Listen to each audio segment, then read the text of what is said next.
Right, welcome to the podcast, the TomCast. The name is still TBC. I haven't really thought about what's it going to be yet, but TomCast for now sounds all right, doesn't it? Yes. And I have a very special guest, Kevin Fullinck. Yeah. Hi. So we were doing an inside joke before this that I'm terrible at names, so that's how I remembered Kevin's second name. And I have a pretty foreign name as well, so that doesn't help either. Right, so tell me all about Kevin. Well, what you want to know? Let's start. What do you do? What do you do for a living? I work as a singer. Mm-hmm. And currently I'm doing musical theater. I'm in Disney's The Lion King here on the West End now. Been doing it for a year now, maybe a bit longer. But yeah. And what position do you play? I'm a swing, so I'm like an extra guy. You have the ensemble who are the animals and the singers and the dancers. And I'm like an extra guy for all the singers, so I know 7 parts. Mm. And I'm an understudy for Ed, the crazy hyena who can't speak. Do you do the laugh? I can, yes. Nice. Did you have to work on that? No, not really, actually. I felt like the role was actually part of me. I remember my mom watching the premiere, and she said, I didn't really see you act. I just saw Kevin. So Were you saying you're a hyena, Kevin? I think so, yeah, maybe. At heart? Yeah. Spirit animal? Nah, maybe. They're not exactly like good animals. They're villains, aren't they? In the movie and in the musical, yes, they are. Mm. But I don't know, in real life, they don't have to be. No. They're just animals, aren't they? Mm-hmm. So, obviously, you came over here from Holland. From Holland. Yes. Where did you live in Holland? Well, I was born in the north, in Groningen. Here I come with my Dutch accent. Yeah. Then when I started doing Lion King in Holland, because I did it before for 2 years, it was in 2016, I moved to The Hague, Den Haag. Mm-hmm. And then after that, I moved to Rotterdam, so I lived all around. All over the place. Yeah. Yeah. And what was it like going from the Netherlands to England? It's not too much different, is it? I felt like the culture is very different. I feel like in Holland, the people are really straightforward but really open as well. Yeah. And I feel like, well, here in London, because I haven't seen the rest of the UK yet, I feel like here in London, people are really just in really in their own world, just focused on what they have to do. And I don't know, they're a bit dry, I guess. Mm. But, and of course, with the roads, the cars on a different side of the road. Yeah. Not as many bikes. Yes. And if they bike, it's very dangerous. I would never touch a bike here. No, I wouldn't. I would never. No, I've only ever been to Amsterdam, and that half the trip was just trying to avoid getting run over by cyclists. Yeah, if you don't know how it works over there, then you can get run over. Because especially the bikes, they think they have all the rights of the world. Yeah, so they just go. Isn't there like more bikes than people in Amsterdam? Yeah, I think so. I think throughout Holland as well, like, because you have all the bike roads, and at all the stations you have like these big bike parkings that are always stamped like full. So yeah. So how long have you been doing The Lion King here for then? For a year now. Yeah, I started October last year. And how's that been in general? Stress? Has it been compared to your shows in the Netherlands? Well, I had to learn it in a different language because I did it in Dutch before. And See, in drama class when I was at school, I could hardly revise my English lines, let alone translate it into another language. Yeah, it was hard in the beginning because you're so used to doing something in a set language, and if you do it for 2 years and then 8 shows a week, it's a lot. So in the beginning, I had some difficulties, but I was happy that I already spoke English and I understood English, so it was easier for me to transition. But I feel like in here it's a lot more hard work. We have a lot of rehearsals, a lot of extra stuff, and we have to know a lot more than we used to have used to know back in Holland. So yeah, it's more stressful on the one hand, but it's a way cooler experience because the audience here comes from every part of the world, especially to see the show here in London. Yeah, so the audience. Why is that? Is it just regarded as better quality in London, or is it just the history of theatre in London? I think it's the history of the theatre because the West End has a big name like all around the world. It's like the Broadway of Europe. So yeah, and I think the quality is better here because of course they have a name to to live up to. So A standard. Yeah, exactly. So they get a lot of very good people here to do the show. Is your cast from all over the world as well, or? Yes, they have mainly people from South Africa because the show. Well, the idea of the show is like based in South Africa. I didn't know that. Yeah, well, and there are a lot of South African language we speak in the show as well. Okay. They speak Sotho, Zulu. No, not Afrikaans. Oh. They use the other languages, the local languages more. Right. So Zulu, Sotho, Xhosa, the click language, and Swahili. Yeah, they use that too. So you can speak some of the click language? Well, only the stuff that we learned in the show. Okay. So I don't understand anything, but I just know what we learned over there. But yeah, so you have people from South Africa, you have people from Barbados, you have people from Japan, Brazil, a lot of Brazilians. Well, I'm the only one from Holland. Trinidad, like all over the world. And you'll get on amazing, or is it quite difficult competition? Is everyone a unit, or is there, you're saying about that London tunnel vision? Are people like quite competitive? Now, I don't really feel that with us, because we are so many different cultures together, and because we are together so much, we become like family. But then, of course, in every family, you have your people that don't get along with that well, and there's always like a bit of drama. But at the end of the day, we're really connected to each other, so we really care for each other as well. So I don't really feel like there's a lot of competition, because once you have the job, you have the job. And one of the reasons why I wanted you on this podcast is when we first met, you told me this amazing story about your life back in Holland and sort of the transition you had to make to where you are now in The Lion King. So yeah, if you'd like to tell that story, I'd love to hear it. Okay. Let me start. When The Lion King came to Holland, when they started auditioning, one of my friends saw a poster on Facebook, or an advert on Facebook, saying like, "Oh, there are auditions for Lion King." And at that time, I was studying. I did a lower degree of music, and I was already pretty bored. And then when they came with that, my friend's like, "Yeah, I should audition." I was like, "Yeah, I should," as a joke, because I was like, "I'm never gonna do musical theater. I don't want that." But then, because it was The Lion King, I thought, you know what, maybe it's a good experience for me to just go to an audition like that, see how everything goes, so then I know for in the future, if I start auditioning for stuff, then I already know what to expect. So I did the open audition over there. Got through the next round. I didn't expect that at all, because I had to wait hours. There were like hundreds of people there, and I was like, I'm not good enough for this, so I'll just go. But yeah, I went on to the next round, and then the Disney people were there as well. So we just walked into the room, and they started talking to me, and there was one woman. She looked at me, and she was like, "Oh, okay, now here we go. There's another guy who comes." Really? Yeah, she was typing on a laptop, and she looked up, and then she looked back to her laptop and started typing again. But once I started singing at their attention, that was really nice, and I was so nervous. But then I got through to another round, and I didn't know what was happening, because I didn't even expect to be there. So the third round, I had to a scene of one of the parts, one of the hyenas, and sing a song. But I never had acted before up until that point, so I didn't know what I was doing. So I was certain that was my round to go home. Yeah. So I did the scene. It was horrible. They were quiet for a second, and then they were like, "Okay, Kevin, come to the piano, please." Oh dear. So I was like, "Okay, see, I'm gone." But I had to do some singing exercises. They gave me some stuff of the show that they wanted to see if I could do that. And then, surprisingly, I was through to the finals. And then from that moment on, I was like, okay, I have to think about this. Do I want this? I have to move. Maybe I have to quit school. I don't know. With my parents, because I still live with my parents. Then I have to move on my own for the first time. Am I ready for that? Just don't know. But then I was like, you know what? Let me just go to the finals. I'm not going to get it anyways. So right, nothing to lose sort of attitude. Exactly. Because I didn't go in there with, oh my God, I need to get this job. Because I had my school, and I still felt like I had a lot to learn. And I never thought I would be good enough to be part of such a big show like that.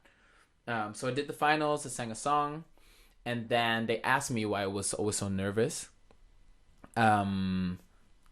And told them like, this is new to me. Yeah. I never done anything like this before, and like I said before, I never expected to get to this round. And they were like, Kevin, you got it all, but we just want to see you having fun. So then after that, I had a dance round, and I just had fun. Like they said, I just did whatever I needed to do. Afterwards, I walked up to them and I was like, thank you so much for all the good feedback. I'm going to bring that into my school, into my studies, so then I can just that I so can you saw keep it as that a in learning mind. experience, right? Exactly. But then 2 weeks after the finals, I got a phone call saying, yeah, Kevin, we could be really short about this, but we want you for the show. And then my whole life changed. From that on, what was your first reaction? Did you jump with joy, or were you like sort of nervous? So while I was biking, I was on my way home, so I just threw the bike on the floor. I was like, "What? Yeah. Me? Yeah, we want to have you as a swing." I'm like, "Okay, what is that?" And then they had to explain the whole thing to me. So then from then, the whole process started of me like, okay, what I'm gonna do? Am I gonna stay in school? I'm gonna combine everything. I had to speak to my parents as well, like I'm going and what we can arrange. So yeah, there was a start of a whole roller coaster ride. So then from there I moved to The Hague and lived on my own for the first time. It was really scary because I didn't have anything. I started off with like a mattress. Was there ever a point where you were like, actually this isn't for me, it's all too soon, I don't want to move? Or was it instantly you got to take this shot? I felt like I needed to take that shot because there was a lot of things in my personal life going on that I felt like I needed to run away from. Or felt like I needed space. And by that you're talking about quite a religious background. Yes, I was raised really religiously, and we were going to church like twice a week and doing a lot of stuff. Like religion was really the base of our family and the base of our life. But when I started to get feelings for men and I didn't really know how to work that out, it got a bit scary for me because it was like, okay, I got taught that this is wrong. So I hope it just fades away. It's just like a phase of me growing up and then my hormones are raging. Maybe it's just that. Right. It's just a phase. But then later on, I discovered that I had feelings both for men and women, and I couldn't really push that feelings for men away. So I started experimenting in secret and my parents didn't know about it. And just before I went to Lion King, I came out to my parents saying like, okay, Dad, Mom, I think I'm bi. Why did you feel the need to tell them that? Because I felt like I needed to be honest with myself. And in order to do that, I needed to be honest to my surroundings as well. Yeah, because if I wouldn't be honest, if I wasn't honest to my parents, then I couldn't be honest to myself. Was that tell me about that process. Like, had you thought about it a lot before telling them? Had you set a date for yourself? How were you expecting them to react? I thought about it a lot because I remember my mom even asking me a few times, like when I was growing up, Kevin, are you gay? I was like, no. So they had a suspicion. I feel like my mom had. I feel like my dad had a bit, but he didn't want to see it. Yes. But my mom knew. My mom always knows. You know how moms are. Moms always know everything. So she felt it. But no, I didn't really set a date. I felt like I was forced to tell them. I don't know. I felt forced because especially because I was gonna move and things were gonna change, and I was already like started going to the church less. So yeah, no, I felt like I had to tell them. And like what I said, also to be honest to myself so that it became real, because I didn't want it to be real at the first time, because I really wanted to stay true to my religion, but yeah, I couldn't. Was that to keep your parents happy, or you genuinely liked the religion? Both, maybe? It was a mix. Of course, I wanted to keep my parents happy, and I chose to continue with that religion. Like in the religion, you choose to get baptized yourself. Right. So it's not like you get baptized from birth and then you're stuck. Like you choose yourself. But I was 12 when I chose that. So after that, then my feelings started to change. So I felt like I had a responsibility to live up to as well, to stay with that religion because I chose to do that. But yeah, there came a point where I couldn't go around the fact that I liked men too. So I needed to be honest about that. And how did they react to that? Not really positive. My dad started crying, was quiet. My mom started crying. But my mom was the one to ask all the questions. She was like, so when I asked you if you were gay, did you lie? I was like, no, because I wasn't sure about how I felt, and I still like women too, and so I didn't know what was happening. And then she asked, like, did things happen in this house? When did it happen? With who? She wanted to know everything. I didn't tell her everything. I was like, Mom, you don't want to know that? Yeah. But yeah, it was really hard. It was really hard from that moment on. So that was just before I moved. So when I moved to The Hague, because it's like 2 hours away from my hometown, I felt like I was finally free-ish. That's what I was going to say. Did you feel like a weight off your shoulders when you told them, or was it more just feeling guilty because of how they reacted? At that moment on, it was still a mix, because I felt free that I finally could be honest about that, about who I was. But on the other end, I felt like I disappointed my parents, because, well, I hurt them. Well, now thinking back, I was like, well, they shouldn't be hurt in the first place. But at that time, I felt really guilty.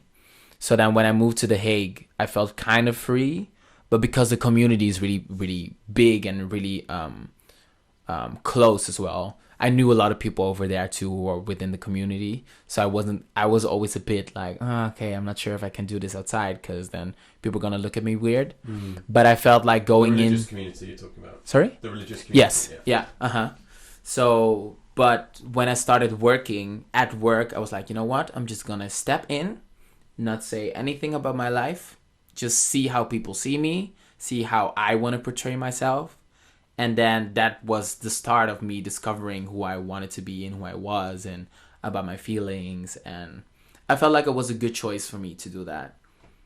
Do you feel like you could perform better when you had that off your shoulders? I could do everything better, actually, since then. Because, like I said, I didn't walk around with a secret.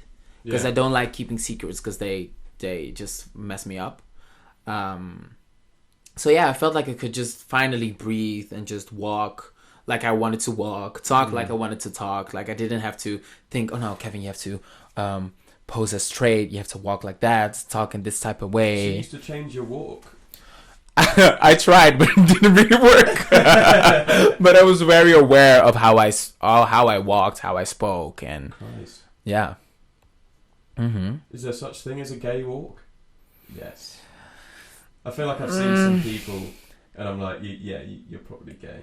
Yeah, there's not a typical walk. No. But there are moments where you can pick them out. Yeah. Yeah. And you're, and on from that, so that was, how long ago was that? That was 3 years ago. Yeah, 3 years ago. Yeah. And how has it been since? Ever since, I've grown a lot. I've come to terms with who I am and who I want to be, who I want to date, who I don't want to date. I don't care anymore. As long as I have a connection with someone, I don't mind if it's a man, if it's a woman, if it's something else, if somebody has no gender. I don't care. As long as I feel that strong connection to someone. It sounds really a cliche, because like a personality. No. Of course, there has to be some physical attraction as well, like everyone else. But yeah, no, I don't mind. I don't mind at all, and I don't really care what people think of me anymore. I don't really feel like I have to change myself for other people act different, because this is just me now. And you also had some success on a TV show in Holland, didn't you? Well, success. I did my best. Yeah. I was in Lion King. I think after a year. Yeah. I participated in The Voice of Holland as well. So we have The Voice. There's a Voice UK, and so it's where the chairs swivel around, right? Yeah, exactly. And actually, the Dutch people developed The Voice. Really? Yeah, it was the first time around. It was in Holland, and then they sold it, and then it became a worldwide phenomenon. But I did season 8 of The Voice in Holland. Yes. So I passed the blind auditions. I won my battles, the battle round, the second one, and then in the third round in the knockouts, I had to leave, unfortunately. But it was an amazing experience. Yes. You think you learned a lot? Yes, I learned a lot about myself, because at that time I was still searching for myself, and I knew my parents were going to see that on TV, so I wasn't sure how to act anymore. because that was the first time after a while where I felt like, okay, I need to, so to say, step back into the closet. Well, that didn't work, but I felt that pressure. Yeah. And how did your parents react to seeing you on TV? Mixed. They were like kind of proud, but they didn't want to give into that, because they felt like, yeah, you're just putting yourself in the spotlight, you're doing everything for yourself. It's a bit egoistic, like an ego move. Exactly. See, I have to translate everything. Egotistical to do something like that, to pursue the spotlights, and so they were not gonna support me. So yeah, but I didn't really mind because it was already there. So, and in The Voice UK, they have like famous singers and stuff. Yeah. Is that something they had in Holland as well? Yeah, they have like famous Dutch artists who judge. Yeah. So and there's who now. picked you? Who was your mentor? So my mentor was Anouk. She used to do a lot of rock stuff, but then later on did a lot of soul and funk music, and she's a really straightforward woman. She, for a lot of people, she seems rude, but she's really straightforward. She tells you if it's crap or not. Yeah. But she gave me a lot of good tips. She told me that I was too nice, and that I was too nice, and I had to make sure that people didn't walk over me. Yeah. Because she said that I have a lot of talent, but I just needed to know what my brand was. Okay. So since then, I've been trying to figure that out. What's your brand? I don't know yet. I don't know yet. I feel like I just go with what I feel at the moment. I'm not really a planning type of guy.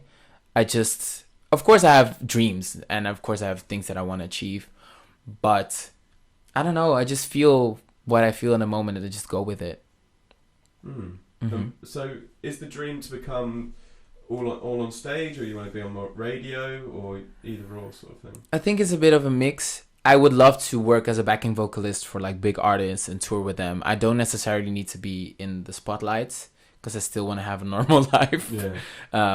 Not that I think that I'm gonna get there, but if it would happen that I would get that big and be in the spotlights all the time, I wouldn't like that. I still want to go to the shops without reading in the tabloids, oh, Kevin is buying peanut butter. Is he getting fat again? I don't want that. You've already thought of these headlines, eh? Yes, very much. So no, I would love to just work in the background, do recording stuff, train people, scout people, whatever. Of course, I would like to be in the front once in a while, because I want people to know what I can do. But yeah, no, it's as long as I can make music or be connected to music in any type of way, and then earn my money with that and live a happy life, then I'm happy. Then I'm good. Oh, great. And so your London life, yeah, what's that like being a bisexual man? Would you say you're bisexual? I think if I had to give it a name, I would rather go with pansexual. Pansexual, because that's like more general. Like pansexuals don't. Is that's like liking the mind, right? Well, it's more like don't seeing gender at all. Just feeling, just being attracted to a type of connection, regardless of somebody's gender. And so, what's it like being a pansexual in London compared to the Netherlands? Because obviously, there's quite a big scene in London, right? I don't feel like I can answer that question properly, because in Holland I wasn't as open as I am now. So I can't really compare everything. But I feel like here in London, I feel really free. I don't like, regardless of sexuality, I feel really free in London, because everybody is just focused on their own thing. So I don't feel judged, and especially in the theater world, nobody cares. So lovely. All right, cool. So I think that's pretty much all we need to know about you, Kev. Thank you so much for coming on. Thank you for inviting me. It's very interesting. So you can be seen in The Lion King. Yeah. How much longer have you got on The Lion King? My contract is until May, May next year, and then after that, I'll see if I stay there or not. If I'm gonna do something else. So yeah. It's so exciting, isn't it? Do you think after The Lion King you'd want to do something musical or something a bit different? I would love to go into music more than musical. I mean, you look like you're in music right now. You've got the braids and the chains. And very cool, very cool. Thank you so much. So, give your Instagram a little shout out. So my name, Kevin Fullinck. That's Fullinck, it. not Fullinck, as I said it. So at Kevin Fullinck, and then you will find me on Instagram, and then you'll see me do a lot of crazy things. Yeah, and you've got to follow him because, you know, photos are great. Especially the ones I took. There's a whole section. Yeah, 100%. That was such a fun day, wasn't it? Yeah, it was amazing. A bit of backstory. I feel like I'm doing this interview in reverse now. Yeah. But I took photos of you, didn't I? That was really good, wasn't it? Because I needed some new headshots and just some new stuff for whatever. Yeah, so go and check them out. But apart from that, thank you, Kevin, for coming and visiting and being on the podcast. No problem, anytime. Hopefully it's recorded fine. We'll hear the results in a minute. Anyway, thank you very much, Kev. See you later. Thanks for watching, guys.